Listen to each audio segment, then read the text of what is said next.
Alrighty, welcome everyone. I'm Teeaboo and I am here for more treasure hunting, sort of. We're gonna watch some more Gleipnir. I know that I'm a week, almost exactly a week, because it's Sunday and the fourth one would have come out today, so I'm a full week behind on Gleipnir. I'm a week and some other stuff behind on a couple of other shows. If, however, you are waiting for, I'll just go through the list really quickly because I've got it. I just choked on my own spit. I hate that. Fuck. Sorry. If you're waiting for Kakushi Goto, Gleipnir, Tower of God, Galendino, Kaguya, or Yesterday, I'll probably at least watch one more episode of those, so I'll get to it. Holy fuck. But for right now, we're gonna do Gleipnir. Okay, so last time on Gleipnir, it has been a little while, but last time on Gleipnir, we found out some interesting things about our characters and stuff. One, they transform and combine and gatai, zetai, whatever. Claire climbs inside the weird animal body and she can fucking pilot that shit. And once control is wrested away from Shuichi and his moral compass is no longer a factor, she can do the murder thing. And she did some murder thing, and it was very murdery. So that's an interesting dynamic. Boy with power, but no willingness to use it. Girl with no power and willingness to use it combined. And suddenly they are a powerful entity with willingness to use that power and murder people, which is pretty cool. We also found out some of Claire's motivations beyond just being a crazy yandere, really hot, crazy yandere girl who tried to kill herself. No, there's something else going on here. There is something weird with her sister, Erena. Erena seems to have become a monster. And Erena, from the ending sequence that we got, seems to have something to do with the reason that Shuichi is a monster, and we don't really know why. We don't know a lot of stuff. What we do know is that our duo has solidified. Shuichi is not super happy at the moment with the situation of being controlled and having autonomy taken away from him, and then having his own hands, fuzzy though they may be, used to murder people. He's not super happy with that, but he still is doing the thing and can't stop himself from wanting to help Claire and save her when she jumps off a thing. And she has indicated that she will die with him or for him and all of that jazz. So they're in this for the long haul. What's that long haul gonna be? I don't really know. We're like eventually going to be going after whatever weird vending machine thing causes this stuff to happen, and probably the dude who comes after the vending machine is probably like the big of the big bads. But there are other people out there with monstrous powers. We fought one of them last time. How many are there? How many do we have to deal with? Are they all antagonistic toward us? Can we meet some that are like mildly friendly that could maybe give us some information? I don't know. Is it just going to be murder all around? I don't know. Probably, but we'll see. In any case, Gleipnir episode 2 was definitely interesting enough for me to want to watch episode 3, so that's what we're going to do. Let's do it. I've got episode 3 of Gleipnir up and ready to go. It's at 0 seconds. There will be 2 versions of this reaction. Picture-in-picture version with the video up there will be available in the description. Timer-based version will be up on YouTube. If you want to sync up with the timer-based version, you can do that. Just get your copy ready because the beep beep timer to count you down will be coming at you now.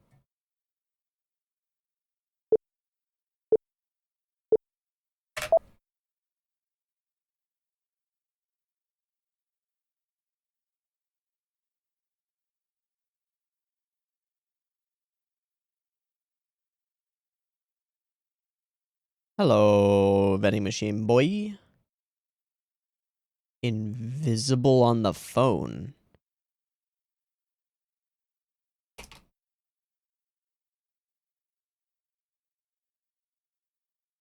To help you find them.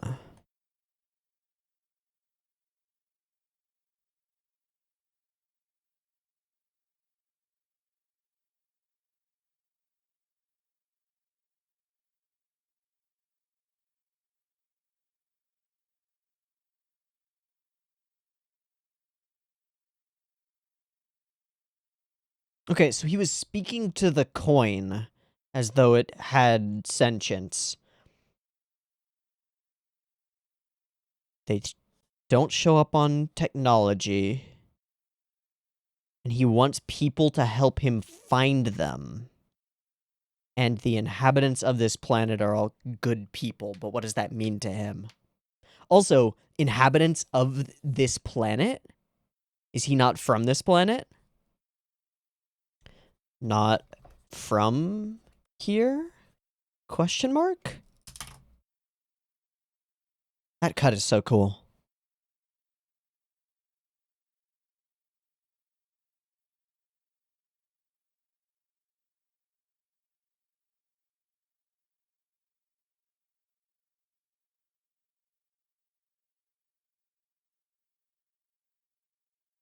Yeah, that was a hand reaching out toward the vending machine boy. Definitely want to know who that is.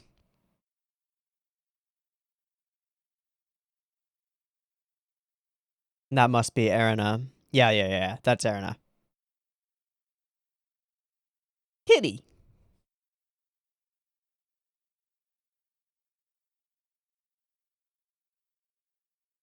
Ah, taking over your place? Kinda. Or is this her place?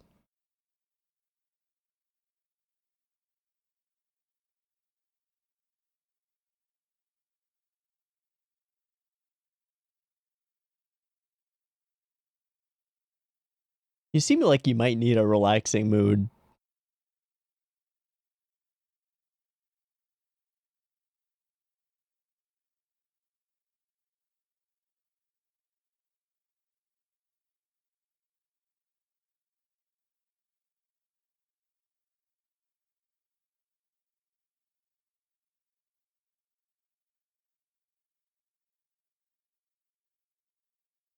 The real questions.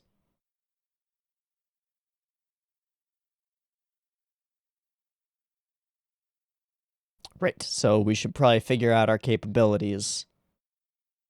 Which means practicing. Yeah.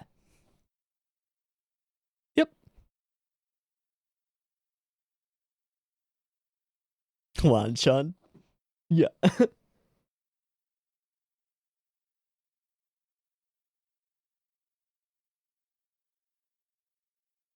Ah, it gets hot in there, eh?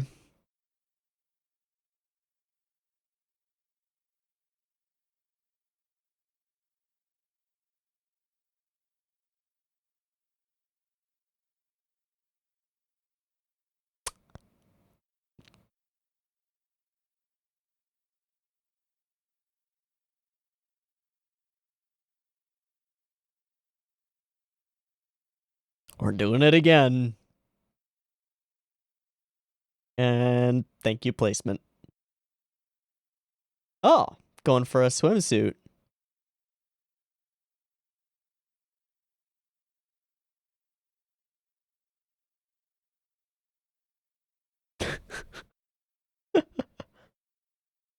That's not what it is, but okay. And awkwardness begins.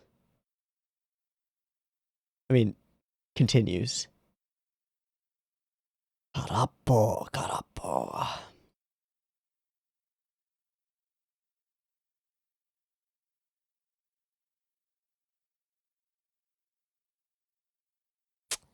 We're doing it, yep, again.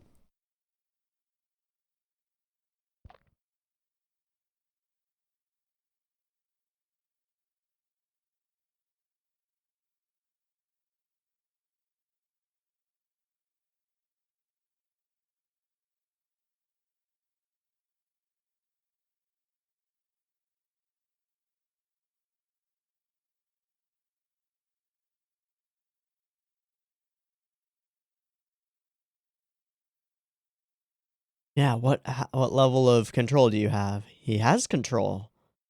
Do they wrestle for it? Do they fight for it?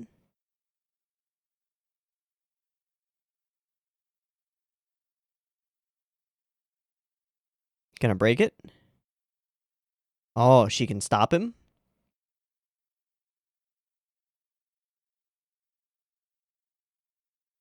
Ah. Okay, she has priority.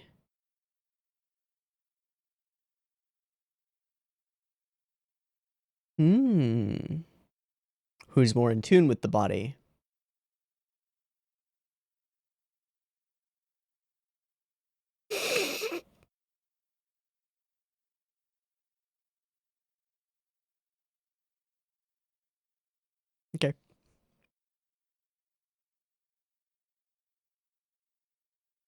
Everything is shiny clean.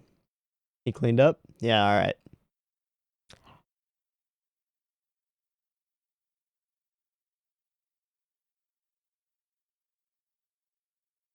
What things? Calorie blocks?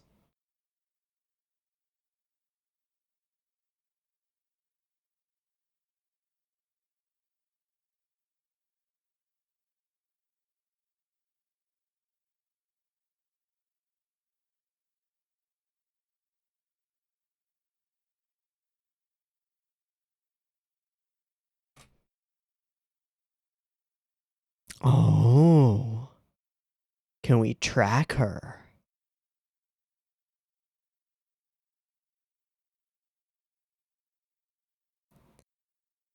Sure, yeah.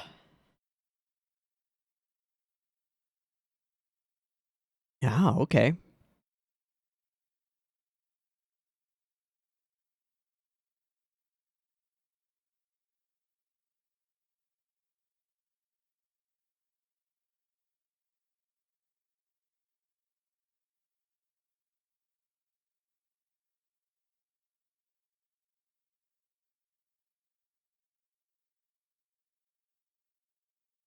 Yeah, what are you gonna ask?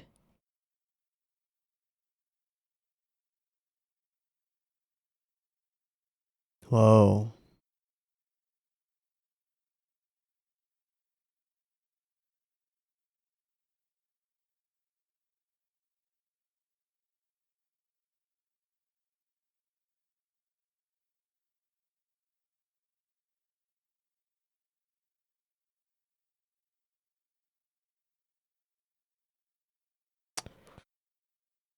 I mean, that means that's pretty clear cut. Yeah. Seems like it. But why? But why? Angry?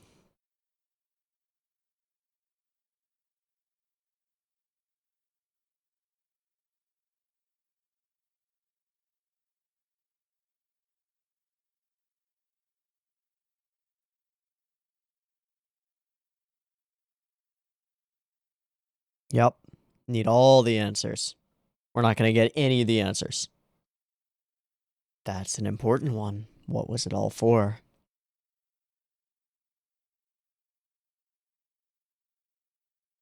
He remembers it? Whoa. Whoa. Oh my god, lots of murder.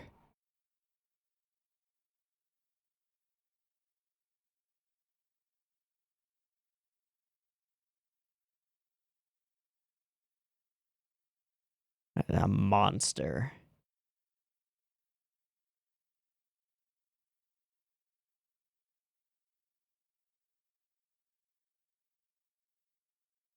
Jeez. The effect on the smoky stuff is nice and intimidating.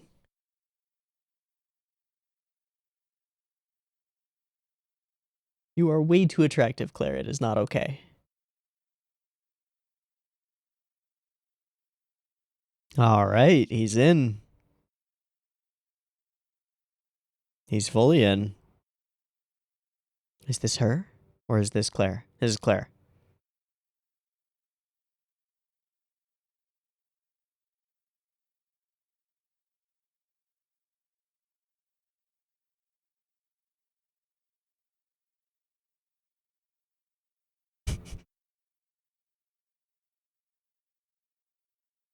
Hmm. What's she rubbing at? Her freckles?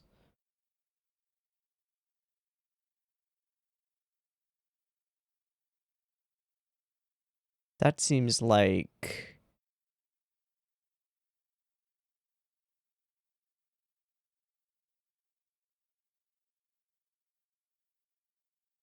Hey, you would know.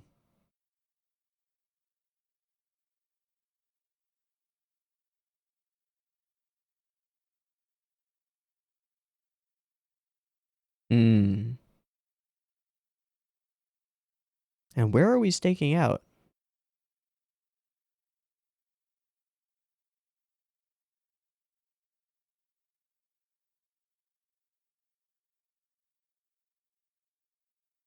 He wants answers. So far doesn't seem like you. Different side of you, perhaps.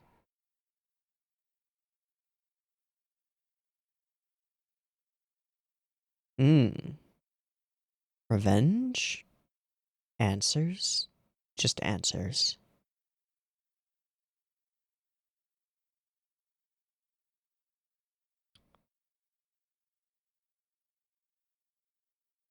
Just wants to understand. Why she didn't kill you?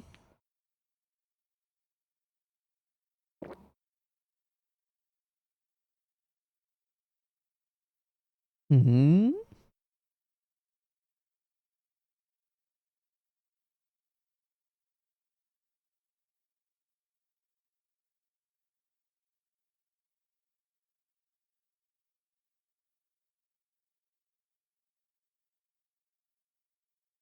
Who dat?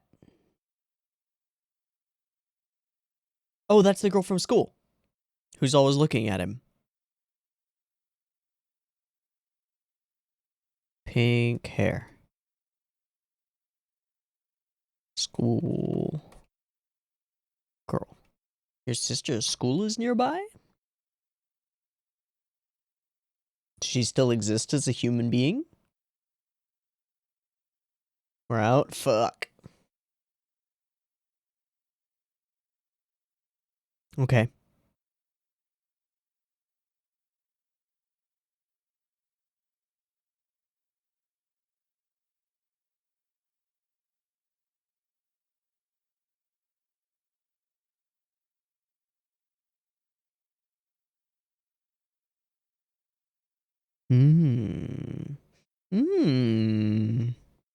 Yeah, then we can track from there.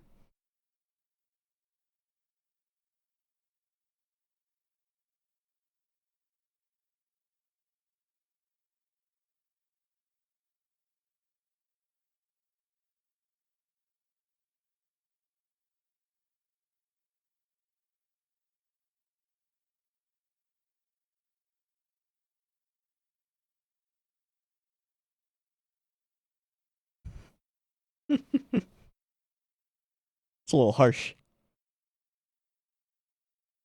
Great. I mean, never mind.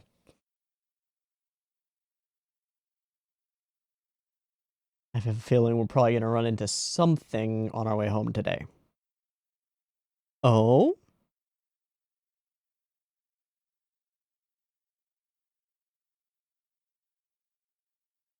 It's a date.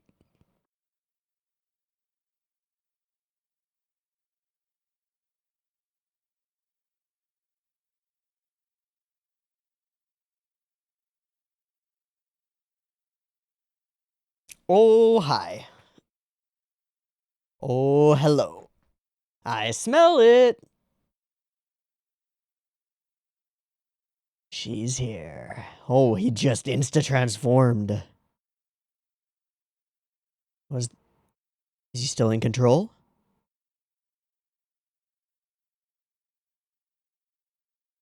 No, it's her, dude.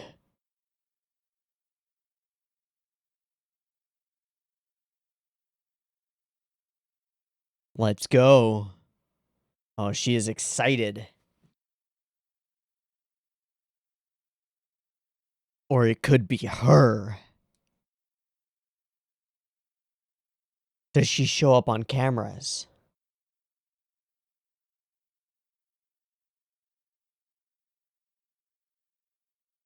She does. And it's her herself. And she knows she's being watched.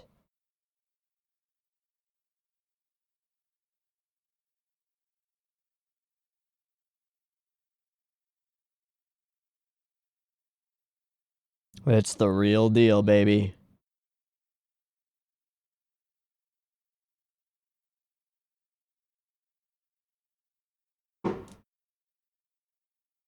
Okay, she wasn't taking the hat off to show herself.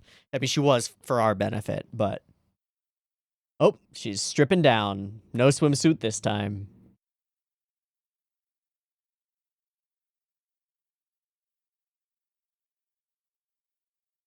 Do you think that's gonna work?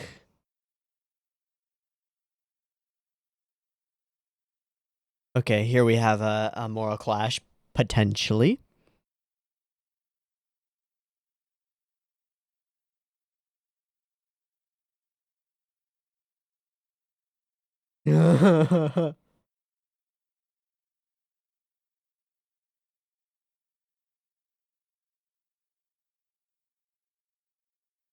Sure, let's do it. What will Edna do? What if she just ignores them?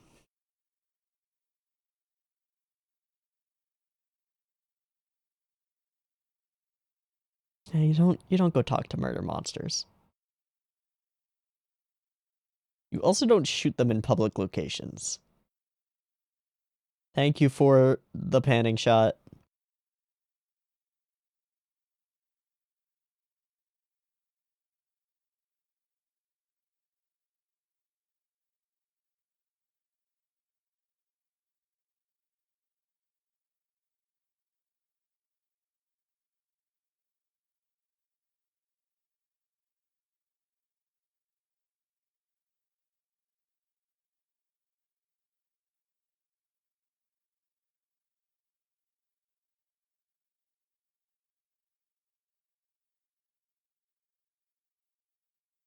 No, she hasn't.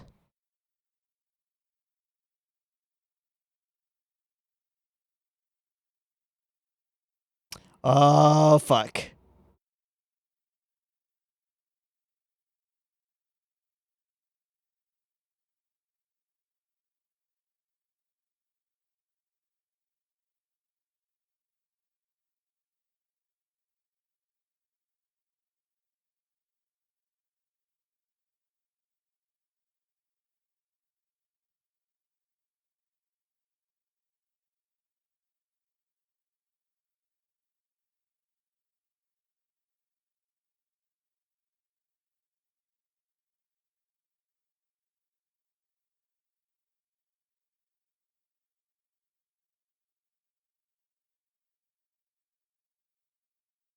Huh?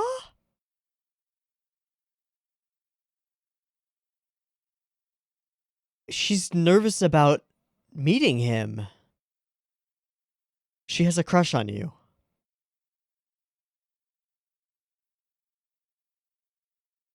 Uh, yeah? Uh, this is not at all what was expected. What? Yeah, I guess maybe we can just talk. Let's maybe do the talking thing. Let's try that.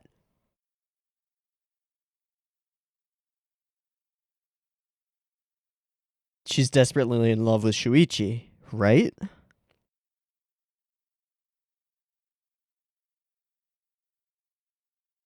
You got crazy BO, girl. That's all. That's all it is.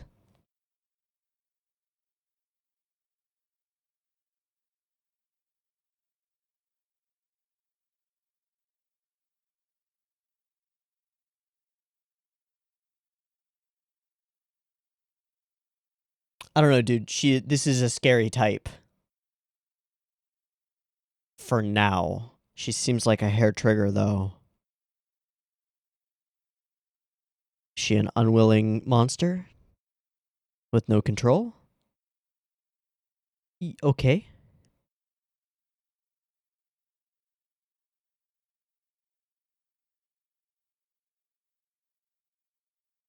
I don't think so.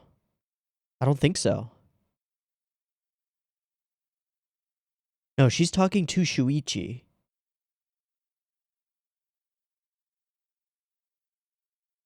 I think.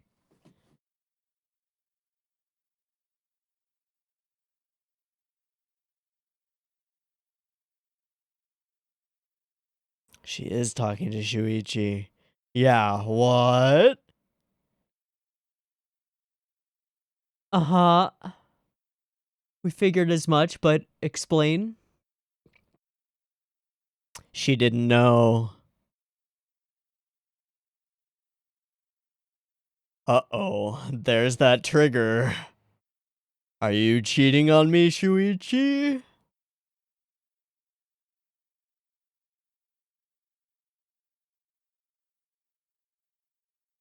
Running time. Running time. Running time. There's nothing to shoot, dude.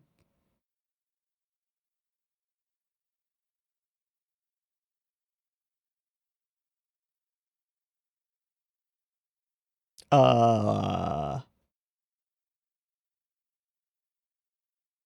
sure he'll be fine. I'm not worried.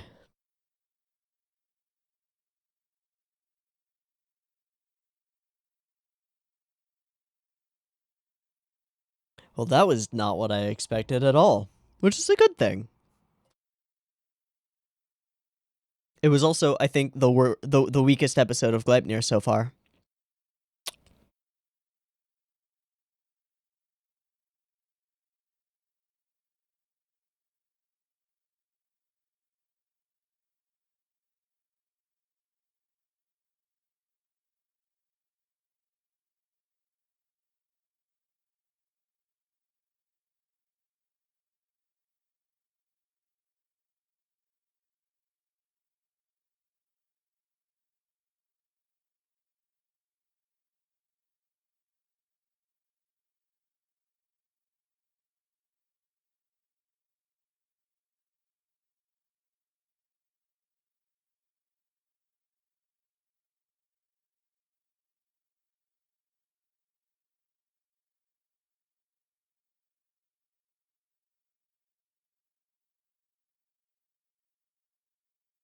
Is there a little thingy at the end? I don't remember.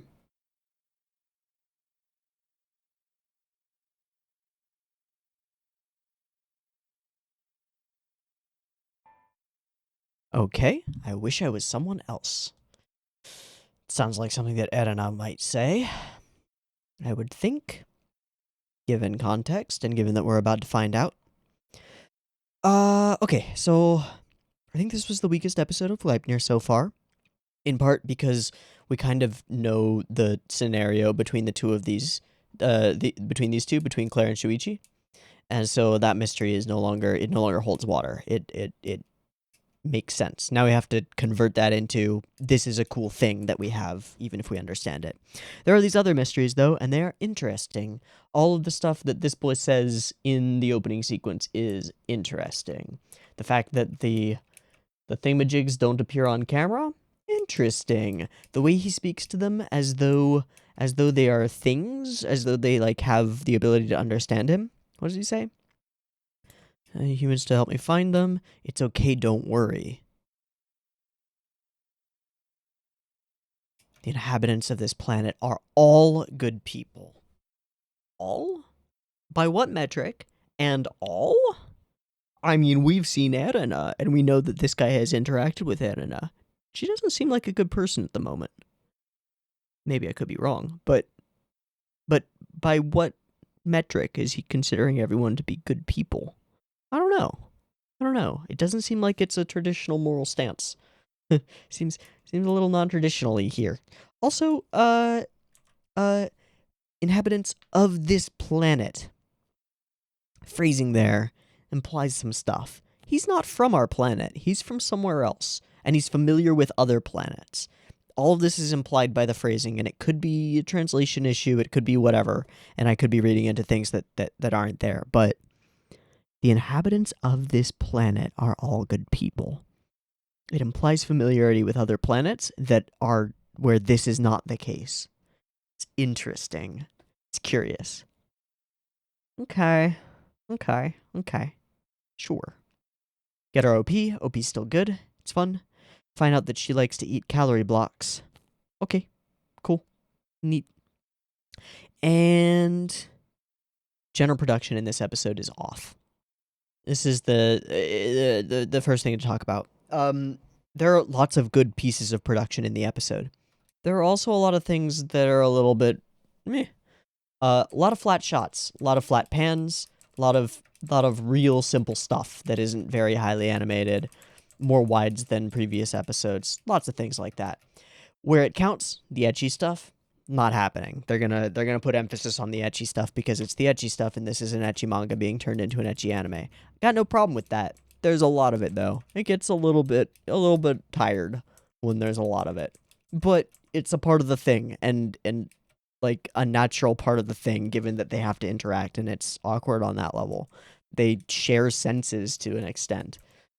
Obviously, there's going to be a strong sexual portion to the text. It's not subtext, it's text. And this is kind of fun. Usually, I really, really like the experimentation phase of power gain in media where powers or abilities are a thing. The phase between someone getting their powers and figuring out what the limits of those powers are initially, and also where they might be able to expand upon their abilities in other ways.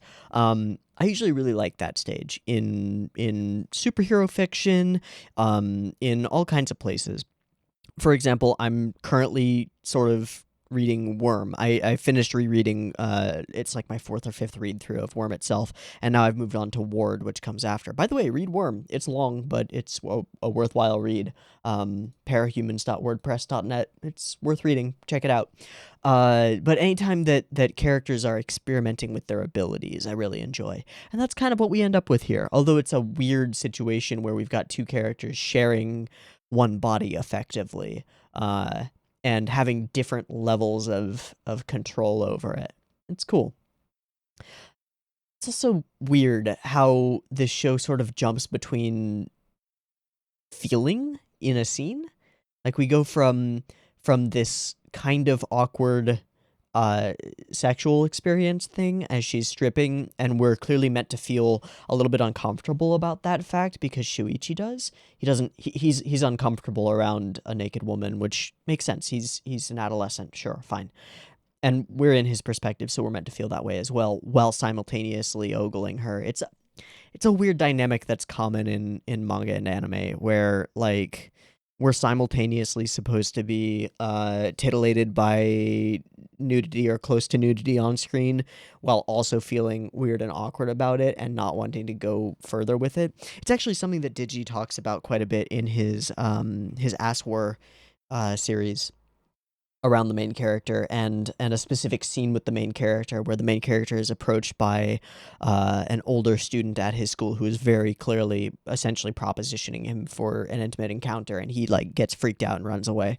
And Digi goes on this tirade about that kind of thing in a character, and how it indicates the level of sexual development expected of the audience is kind of what it is, where you're in that weird in-between place where you're interested in the opposite sex or the same sex or whatever, where one's sexuality is developing and one has a sense of it, but it's still scary and new, and so there's like this desire to look away, but at the same time a powerful desire to look, and that's kind of the point at which the sexuality in this show falls into. It's kind of awkward in a weird way because unlike something like let me think of a really fan servicey anime.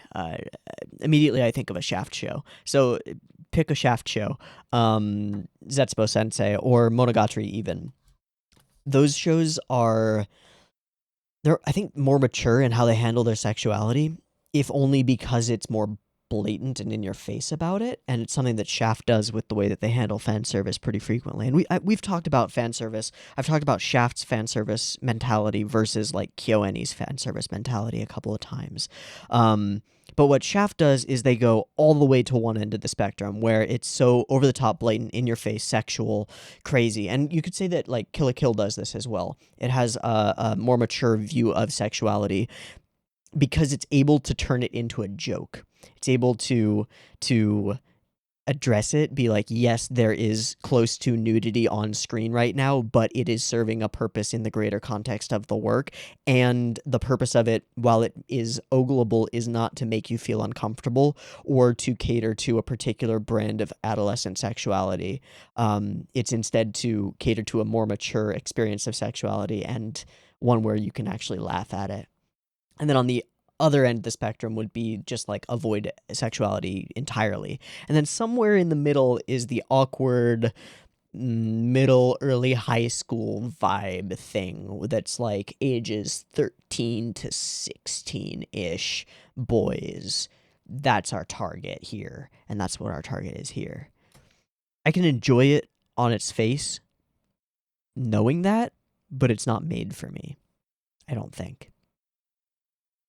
It's just a weird form of ecchi, and I want to be clear that I'm not trying to say that ecchi bad or sexual content in anime bad. And I always get comments like this anytime that I end up being hard on a show or like criticizing a show for the way that it does fan service. There are always a handful of commenters who will say things like, "Oh, you just think it's fucking like, oh, you're not mature enough to get sexy stuff." Yeah, sure, bud, that's what it is. That's totally what it is. I'm not trying to make a legitimate criticism of the different ways that sexuality is portrayed in media or anything. Nope, nothing like that. Anyway, we got way tangenty there. I'm gonna pull back to center. So usually, and usually I like this experimental phase of power stuff, but here it didn't really work for me. Had some moments to it that were okay. And then there are things like this with the framing of the boobs and then his eye line. Yeah, all right, sure. But the idea of using his massive smell powers to track down her sister makes a lot of sense. It's good. Another thing that I like is these glitchinesses over memories, and they occur a couple other times as well. There's a moment where it appears over Claire's face while she's within him. I don't know where it is, but it does occur, and it's pretty neat. It's pretty neat. Other moment that I like is, I understand, that's right, I need to know blah blah blah, why I take this form, why that person attacked me, and why I committed the murder. The killing. Yeah. Was it worth it? The reason for the crime we committed. Yeah, gotta know. I like that, and I love the black smoky particle-y effect thing that we've got going on here. This whole thing, it's wonderfully creepy. It reminds me quite a bit of Ajin and the sort of CG smoky beasts that are in Ajin. But yeah, it's nice and spooky, and it works. It's pretty good and creepy. Buddha. Sorry. She's got that smile though. She's got that grin though. It's always good. She is very attractive, and I will give that to her. Why is she rubbing at her face here, I wonder? That's one thing that I'm not certain of. It doesn't seem to be like she's checking her makeup or anything. It seems like she's rubbing at her freckles, but I don't understand why. Okay, going on a stakeout, calorie blocks for her, real bento for him. At first glance, my first thought was, this character is way too well designed to be just a side character. I could be wrong. Maybe we'll never see her again, but I feel like she's too well designed to be just a side character. I like her too much. But maybe we'll find out. And lots of kind of bland scenes of the characters sitting around and talking about the stuff that they'll do once they do the thing. Scooby-Dooby-Doop. And there's this moment. There's a lot of emphasis being put on this pink-haired girl just glancing over and looking at Shuichi and kind of keeping tabs on him. Makes me wonder if she's a powered individual. It seems to indicate that she probably is, but I don't know. Alright. Doing the stakeout. Waiting. Wait, she changed clothes. Yeah. Oh, okay. And I smell the scent. Eventually. Right as they're thinking about going to the movies. Okay, so there's a body language thing that happens here. Actually, a couple of them. They're pretty good. So she goes from unbothered, this is a rather confident position generally, to he does the one arm behind the head here, which is less comfortable and more like rubbing the back of the neck, being worried about something, often used in anime as an indicator that somebody's nervous about what they're about to say or about to ask somebody out or something like that. And that indicates that we're talking about movies, and it's kind of a date. And then she does this one, which is the hands clasped behind the legs, and that pushes the chest forward. And then she does the sort of meek head down thing as well. Yeah, this whole body languagey thing. It's curious. It makes me wonder how legit Claire is. That's my big question here. How legit is Claire? How manipulative is she? And how serious is she? And this is a question that's echoed by a lot of her actions in previous episodes. Episode 1 with the killing herself in the building. It's unclear if she actually intended to do that or if she had some insight into the possibility that she would be saved. Unclear. Same with the moment where she essentially dedicates her life to Shuichi and then jumps from the second story in the warehouse place, and he jumps and saves her. How calculated was that as a maneuver? How dedicated to the idea that she would actually fall and die versus the idea that Shuichi would jump and save her was she? How manipulative is she? It's really unclear. We would think that given her ability to share emotions with him when she's inside him, that he would get some indication of that, but maybe not. So it's unclear. And then the question here is, again, how manipulative is she? How much of that body language that she was using there, the very coy schoolgirl is maybe what we could call it, how much of that is really what she's experiencing and feeling, and how much of it is calculated to manipulate Shuichi? Unknown. And the unknown portion of it is that it could be zero. It could be zero manipulation, this is just who she is, or it could be 100% manipulation, and she is totally baiting him and stringing him along for her own ends. And I have no idea which. Okay. And then there's the sister. Sister appears, we smell her, she takes off her hat, which would be a thing that would be like, I'm indicating to you that I know that you're watching me, but it's not because she's not. There's a little bit of a writing flub, I think, but that's okay. And we get ourselves prepped, we see her, we shoot, he tries to stop her, succeeds at stopping her, ends up blowing her hat off, which means she wasn't aiming at the legs, right? I think so. And in that moment, she hair trigger immediately flares into powered state and dissolves, teleporting into that fuck. Again, the smoky dusty thing, really nice effect, really spooky, really solid. And then she begins to immediately realize that it is Shuichi, and she begins addressing him. I'm not used to this, so you see, immediately she is a nervous wreck and socially awkward. Okay. So, puzzle pieces that we can put together. Nervous character, unwilling to approach the boy that she was interested in, instead approaches this, I guess, extraterrestrial life form at a vending machine and asks him to use powers to make them soulmates? With horrible repercussions that were unforeseen? Like turning into a monster?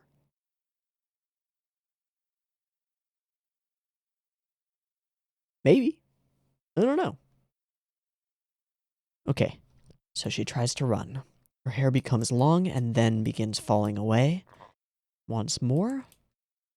And this is totally not what we expected. You want to kill me? Let's do it somewhere else, please. Not what we expected at all. And she doesn't know that there's someone within him, and Claire believes that she's talking to her, but no. I was weak, and that's why I got you wrapped up in all of this. Shuichi she's talking to. So her own weakness, social anxiety, inability to speak her own feelings, etc., caused him to be wrapped up in things, and has something to do with the keychain that she had. And she got some kind of backlash from the whole situation. And she is contrite and willing to die until the moment that she realizes there is another girl within him.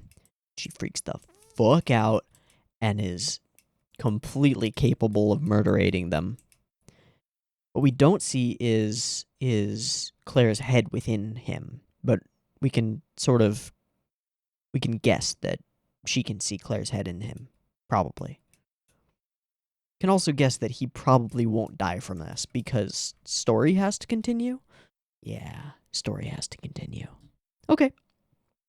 Interesting episode. Lots of little new mysteries. Lots of little new mysteries. Vending machine boy is not from our planet. He's trying to find all the little token things. The pink-haired schoolgirl is somebody. Erina, her story is more complicated than we know, but we don't know how complicated. Lots of interesting things in the episode. But I think overall, I think it was weaker than the previous two. That's okay. Doesn't mean it was necessarily terribly weak. I do think that it's starting to lean a little bit too heavily on like, I don't know, crutches, let's say. Of, we don't know what to do for this scene, let's just make it fan servicey. Which is a little bit bothersome, but it's not the worst thing in the world. All in all, yeah, I'll stick with it. Actually, you know what? Let me see. I've been recording for 45 minutes or so. Yeah, let's just catch up to Gleipnir. Episode 4 aired this afternoon. I'll go download it. In the meantime, I'll do a syncy thing, and we will just... I'm in the mood for it. We had a bit of a cliffhanger. I'll watch one more. Why not? So I'll take a breaky thingy, do a syncy thingy, and be back in just a minute for episode 4 of Gleipnir, and then we'll be all caught up, and at that point, I'll decide whether I want to drop it. Okay? Okay. See ya in a minute. Peace. Alright, I went ahead and grabbed Gleipnir episode 4. We are in the midst of a potentially deadly encounter, but doubtfully deadly encounter. I'm sure that everyone involved in this is going to survive. Shuichi, Claire, and Erina. She's too big of a possible villain to let go at this point. I'm sure they'll all survive. I don't know how, though. But we are in the midst of what could be a deadly encounter with Erina, and I am looking out for answers. I want more answers. And also, like, if we could get some cool fighting stuff, that could be cool, too. Let's watch episode 4 of Gleipnir. You heard the spiel at the beginning. We'll just do beep beep timer. Let's go.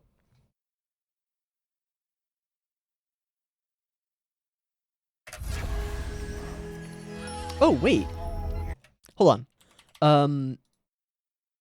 Yeah, okay, so I just started it, and I noticed a weird smoky thing that I haven't noticed on the Funimation logo. Let's see if it's really a thing. Beep beep timer. Nope, it's normal. Okay, I'm stupid. Ignore me.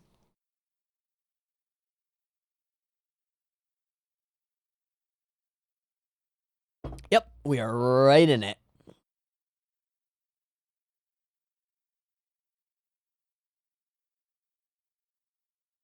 Hi, sis! Long time no see! Yeah. It is, though.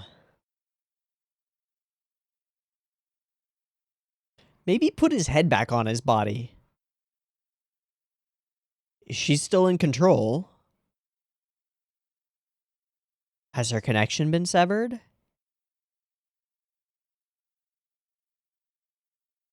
Cut to OP? Yep. Fuck you. Ugh.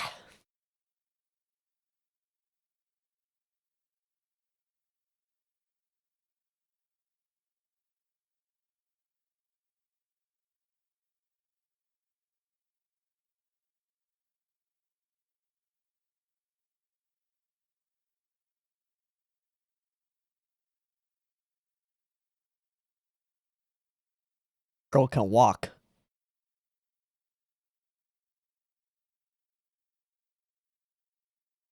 Hi, Erina, I think. Hello, many other antagonists.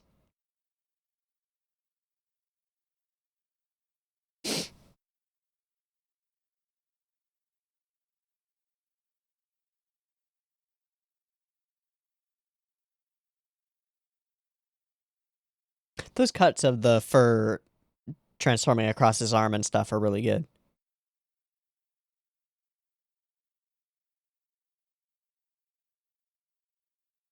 I just realized that the opening of that scene where he runs forward is the same as him running out of the doorway, the backlit doorway earlier in the OP.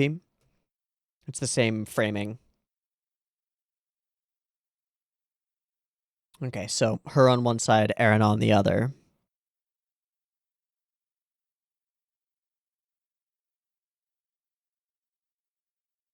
That doesn't seem very effective.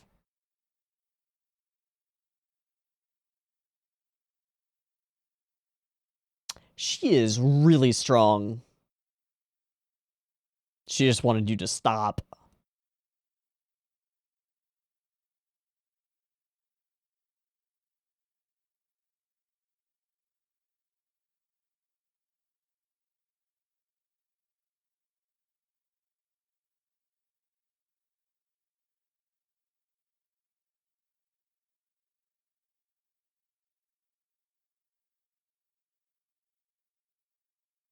Yep.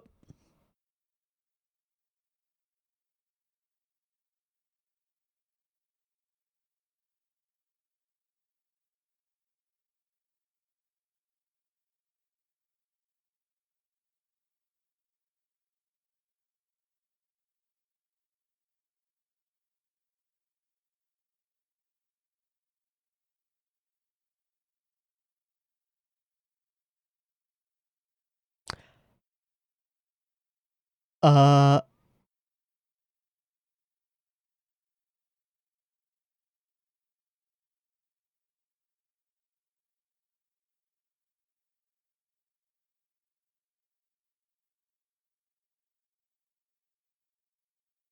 uh,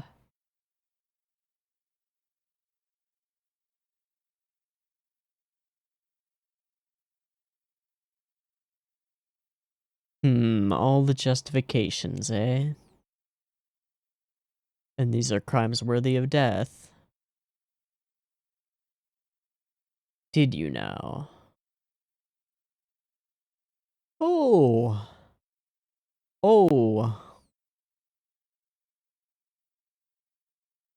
I did it for you.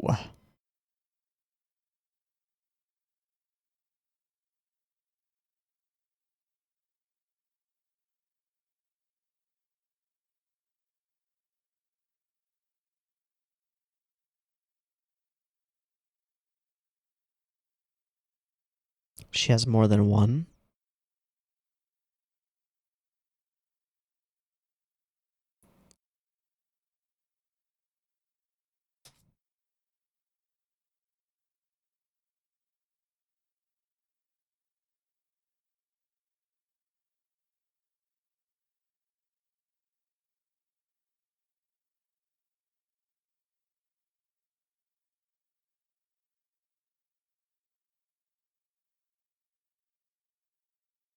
Who was on the phone?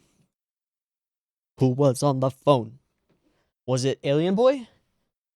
Alien Boy, Alien Boy. Fuck. God damn it. Nobody's gonna get that. Nobody's gonna get it. Oh, fucking Radcon jokes.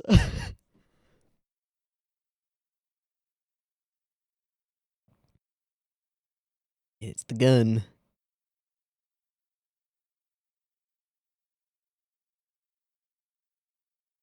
Oh.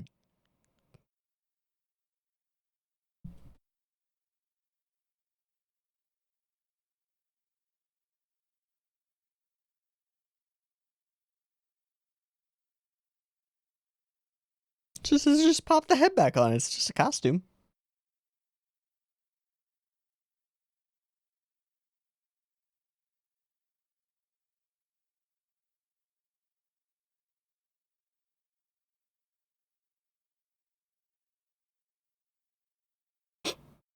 Do you need to breathe?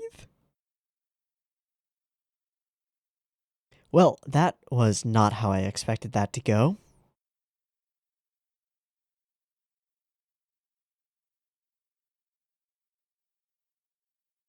Oh, hi. We get to meet Alien Boy.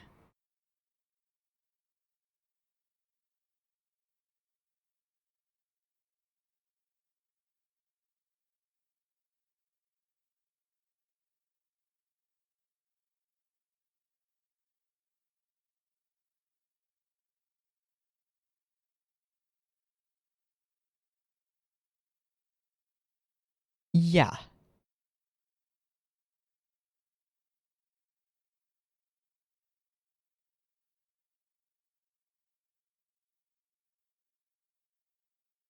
I don't think you can make threats against him. I really don't think it's possible. That man emerges from a vending machine.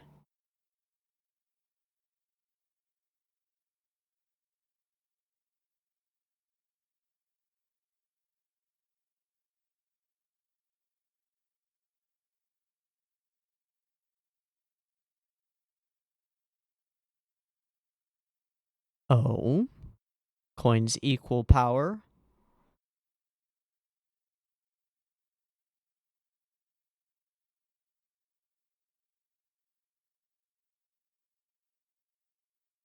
That's it. Some weird alien bullshit.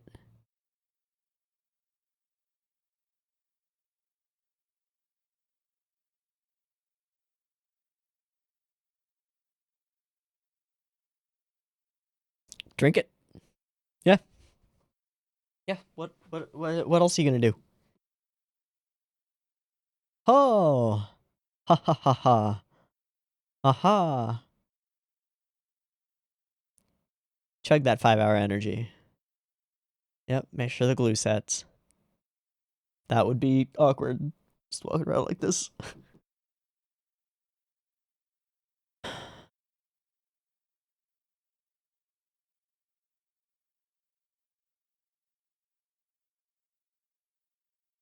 Getting hot in there.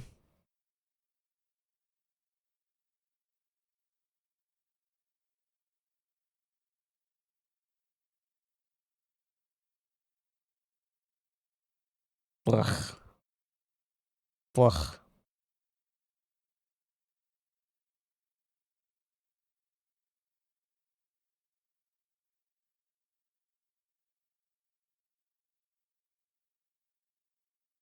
Surprisingly.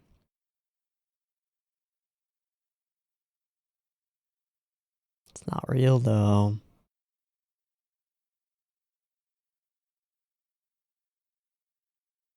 Huh.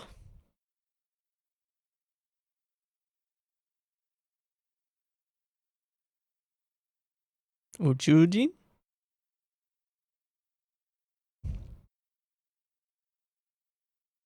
He's an alien. Alright. I mean, we don't have any reason to reveal that you're a Uchujin at the moment. Can you turn into sneakers? Would you stop staring at my tits? But you took on this body, so...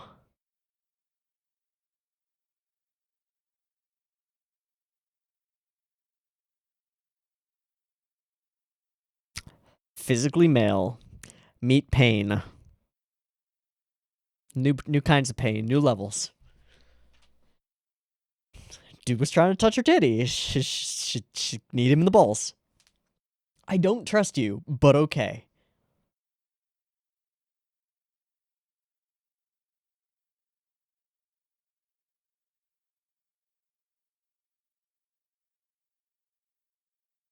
What? Yeah, I thought so. It's like, you're a little old for that. She's not asking for hair off your head. Fuck.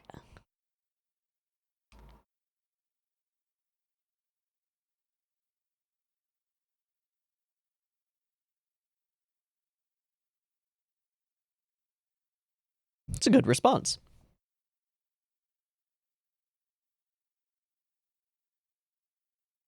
That's a bit more of a response than I would have expected.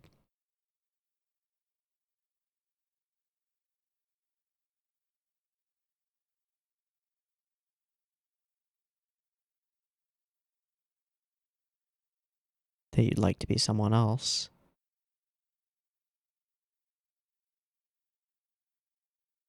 Is he gonna poop out a Claire clone? Or is he gonna turn into Claire? Ah! I don't like it.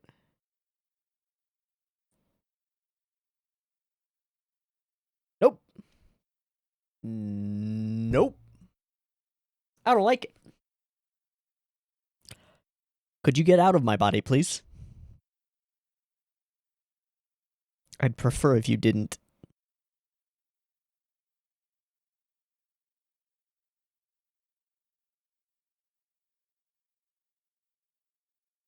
Our life has already been changed pretty well, bud. No, I don't want to turn into a giant Kigurumi. Yeah, absolutely. What happened? Did some of the fuzz from her little fuzzy keychain turn into something?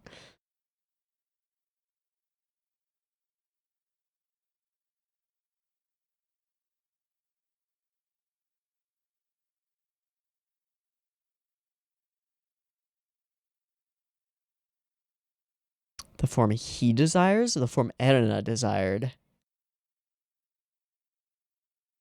Yeah, something weird happened. Yeah.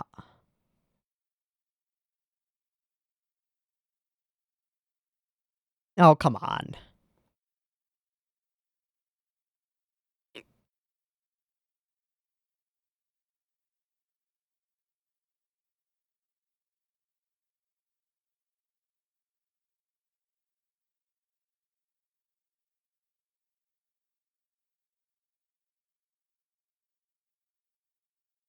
Yeah, please.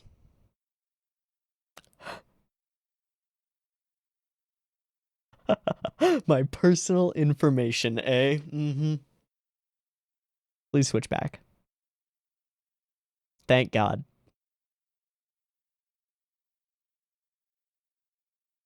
Will the scar remain? Doesn't look like it. Oh, it will. Aww. Don't hover hand. Give hug back.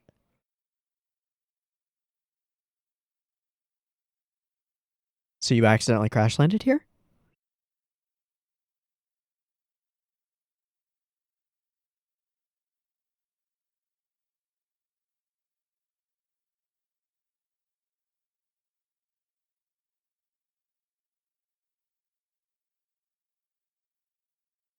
Okay, scattering the coins all over the place. Okay, that's why you want to collect them.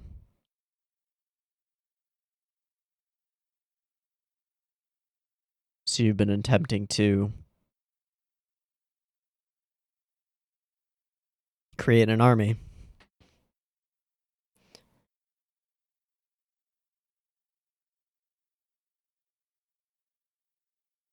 Ah.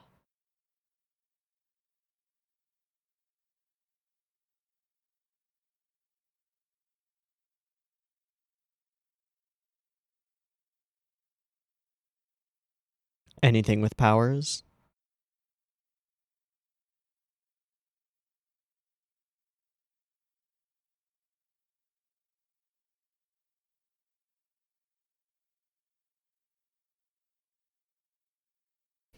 He has no grasp on reality because he can change things. He has the power to create that kind of stuff, so why wouldn't it be real? Okay.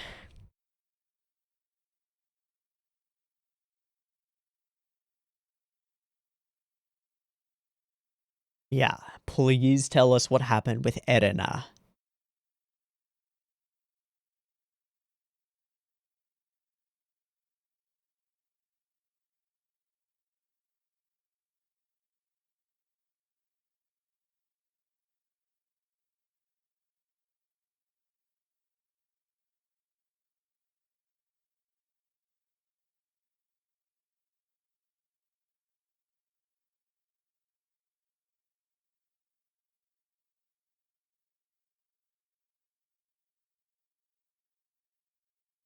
Yeah, what parts of this deal is he not telling us?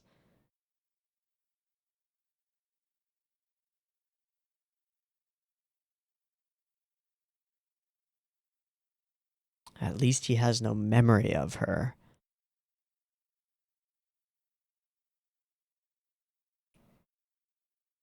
Just stalking from afar? Yeah, she's responsible somehow. But what is Shuichi thinking about right here? Hmm.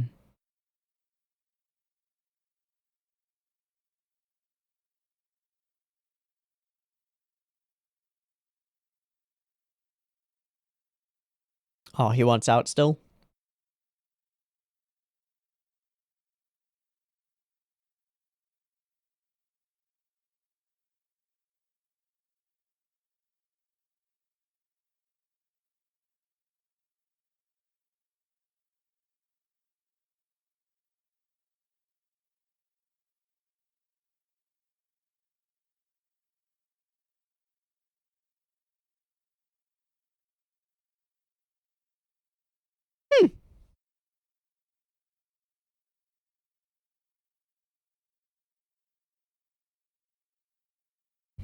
The place is climbing inside your goopy self. Oh boy. Yeah. Yeah. There's some kind of disconnect there. You're pretty fucking cute, Claire. I'll give it to you. You're pretty fucking cute. But you are a scary person. At the end? No. No, we got time. Couple minutes left.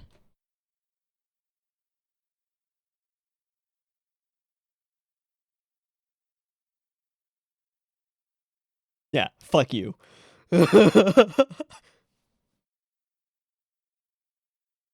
Huh? Why are you so weak?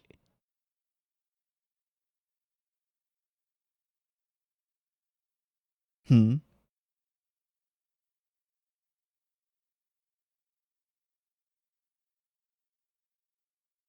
Pink hair girl? Hey, when it rains, it pours.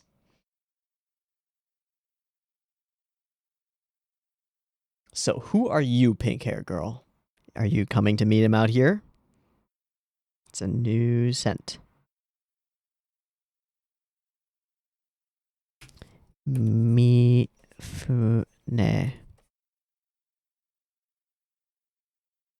Sure.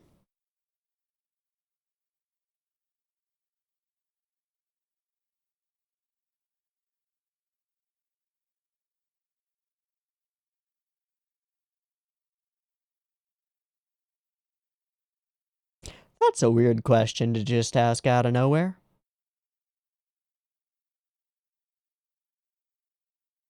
Sort of.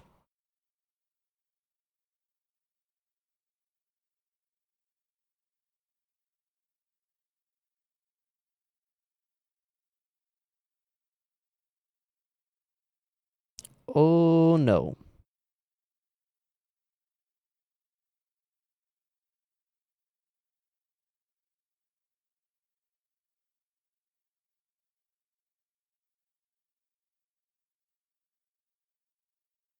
That's a lot to just throw out into a conversation.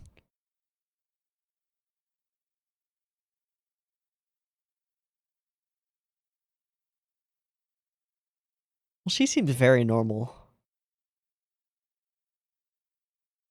And this seems like foreshadowing that they'll end up enemies.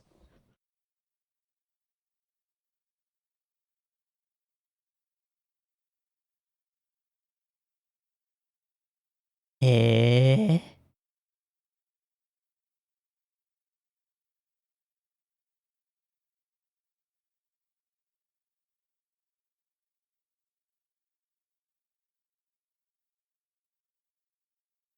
Yeah, or at least that he told us all of the truth. For sure.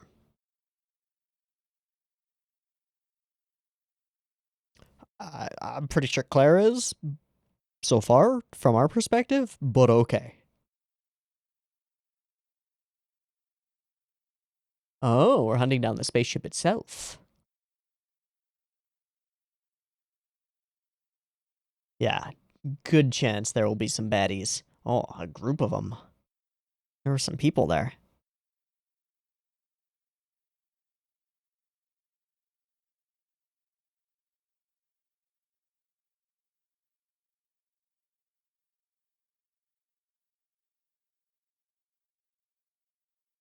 Mission start. And ED. Okay.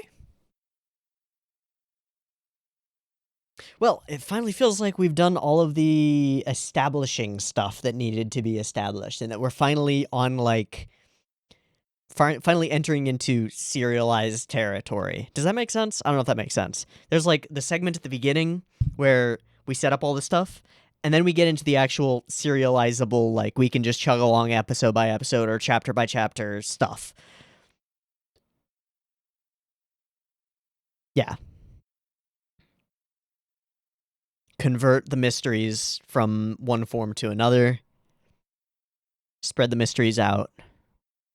Give us a clear and like quantifiable way of determining our progress toward understanding via the coins.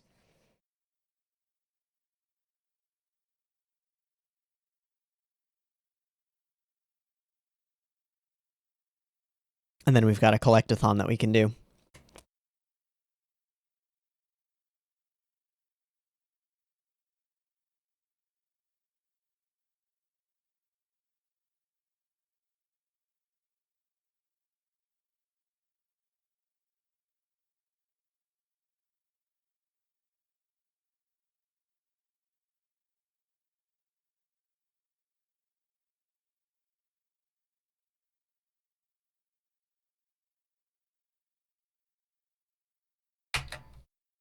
Crazy enemies. Okay, that's the title. Well, looks like we're definitely running into some enemies. I want to take a look at the image that we saw, where we saw, like, Erina there. When she says, a good chance. Yeah, okay. So, there's a dude with purple hair. There's a dude who looks like Emiya Kiritsugu. And there's a blonde person. Oh, that's the chick. That's the blonde chick in the OP. Okay, so then let's go to the OP. Because I believe that all these characters would have appeared there. Yeah, it's that blonde chick. That guy is there. He's the one with the purple hair on the far left. I wonder if that's supposed to be Erina in the center then. I don't think so. I think that's somebody else, but I don't know. Don't know who that is. Don't know who that is. Okay, great. Cool. But we will meet that blonde girl, probably. Yeah, that one. And she ends up with a thing with two heads, right? Yeah, that thing. Half male, half female, kind of ogre-ish, with the giant arms, and then its legs have hands as well. Its feet are hands. It feels like it's a mythologically based monster. I don't know what to think of it as. It actually reminds me a bit of Hunter x Hunter Netero's hand thing. I forget what that's called, but I think you know what I mean if you know what I mean. Interesting. Okay, this whole situation ends up being very strange. The fight with her, very strange, very confusing, very unclear. Questions: multiple coins, motel by hallway, the call that she gets, who's she on call with, don't know, but I'm curious. It would seem to imply that she would be on call with Alien Boy, but I don't think that's the case. And then this is a moment, which is nice. And then solidify that, and then go to the motel, find out a bunch of information that's not enough to actually answer any of our questions, but it's enough to give us something. There are aliens, and there are coins, and if you find the coins, you can turn them in for energy drinks, and then you get superpowers. And that's it. And Alien Boy is obsessed with manga and comics, so something about, like, the powers that he's granting are probably related to that. And he's interested in this idea of granting powers to people. It's a game to him, to an extent, dealing with these lower level life forms. He and his kind being these seemingly very powerful, multi-dimensional entities that can just morph themselves into data if they want to and store themselves in a bunch of coins. Yeah. Again, leaning on the crutch of fan service quite a bit, but to pretty good effect, I think, and for reasons that make sense in context. She's just totally confident in her body, and he's kind of a creep, and that makes sense. He's an alien. Okay, sure. Other creepy things in body horror-esque stuff, like putting the hair in his mouth is nice and creepy, and then morphing and turning into a perfect copy of you is very creepy, and hearing the male voice actor do a female voice for his female form, very strange. Not what I would enjoy. But it does lead us to a bunch of fun jokes, like, could you please drop that form? You're showing off my personal information. And then there's the wholesomes, which are Claire's really, like, there for Shuichi and being glad that they're together and stuff, and we get that in this moment here at the end. Things are better for me now since I've met you. It was difficult. It was tough when my sister killed my family, but now things are getting better. Things are looking up. It's like my life has restarted, which is maybe a little bit too sweet, maybe a little bit saccharine, but I get it, and I get why it's here. And I mean here in this episode. I said it as we were fading out during the ED, but we've reached the point where we're no longer setting stuff up. We're no longer establishing, like, the world and the powers and the things and stuff. Obviously, there will be new stuff introduced as we move along, but we've laid all of the foundation, and we can start doing the serial thing, right? We can start, let's go after some coins, and we'll meet some enemies along the way, and we'll find out some more information about the grand mysteries that we will probably never reach until the very, very end when the mangaka decides that this manga has nowhere to go anymore, because that's how ongoing serials work in the manga universe. In the same way that, like, you're never gonna find the One Piece, but until we do, you know? But we've got a collectathonable thing, and we reestablish our character dynamic. Things are better for her when he's around. She likes him. Aww. Look at her being all cute, all curled up inside his goopy inside weird flesh mass. Yeah, that's cute. Okay, so this is kind of a weird scene that we have here, where he runs into somebody who was probably bullying him before. That happens, and then is standing up for himself, right? This is like, oh geez, I need a term for this, because it happens so often, and I want to be able to point it out when it happens. This scene doesn't do anything except indicate to us that our main character has grown 1/10 of one testicle. That is the purpose of this scene. It is to show us that he is not the utterly meek boy that he was before. He has grown 1/10 of one testicle and will stand up for himself. But it's just kind of inserted there, just like, hey, by the way, main character boy will stand up against his bullies now. When that's not really even a plot thread for him. So I'm a little bit confused why this is here. I just don't quite get it. Maybe it's supposed to be because Mifune is going to come and talk to him, and people are noticing that he's a little bit more different, and so that's supposed to be our lead-in to noticing that he's different. I guess. Okay. So he notices her by scent. She gives back his notebook. They chat. He talks in a weird way about stuff, and Claire is listening, and he's talking about himself. What if there was someone who didn't care about other people? That's an interesting way to put yourself. So they have a history of bullying him, which we were not party to. We did not get to really see that. It's being kind of retroactively added in here, which is a little bit iffy, but okay, we'll just ignore it.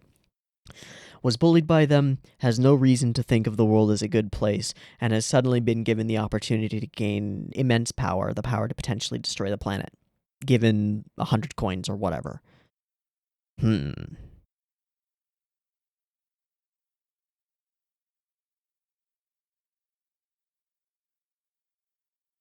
What about this irks me?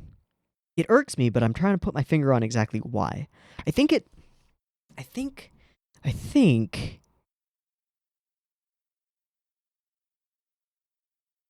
the philosophy of it.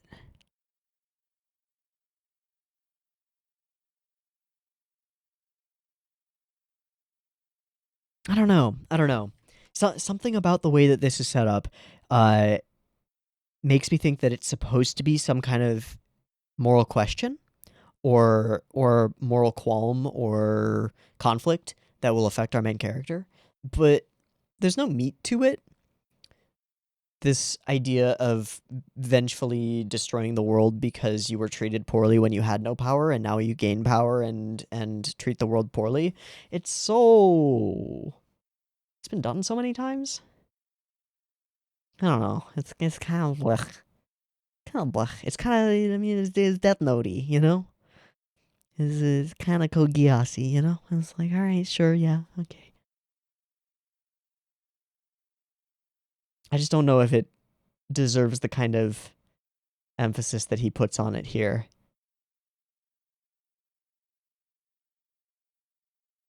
And I don't understand why he would be reassured by Mifune saying that she would just want to protect her family and stuff. Just don't know. Okay. I think I like this episode better than the previous one, better than episode 3 a little bit.